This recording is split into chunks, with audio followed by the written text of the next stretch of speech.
सही अल बखारी किताब अजान का बयान बाब नमाज के बाद जिक्र इलाही करना। हदीस नंबर 844 तर्जुमा मोहम्मद बिन यूसुफ सुफियान अब्दुल मलक बिन उमीर वराद मगीरा रजी अल्लाह अन्हा के मुंशी रिवायत करते हैं कि मगीरा बिन शोबा रजी अल्लाह अन्हा ने मुझ से एक खत में मुआविया रजी अल्लाह अन्हा को ये लिखवाया कि नबी सल्लल्लाहु अलैहि वसल्लम हर फर्ज नमाज के बाद ये पढ़ा करते थे,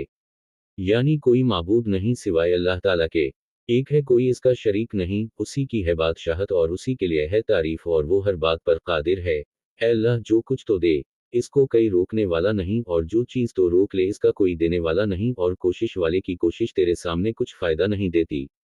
और शोबा ने भी अब्दुल मलक से ऐसी ही रिवायत की है और हुसन बसरी ने कहा जदी कहते हैं मालदारी को और शोबा ने इस हदीस में हुक्म बिन उक़बा से इन्होंने कासिम बिन मखीमरा से इन्हों वराद से यही रिवायत किया है।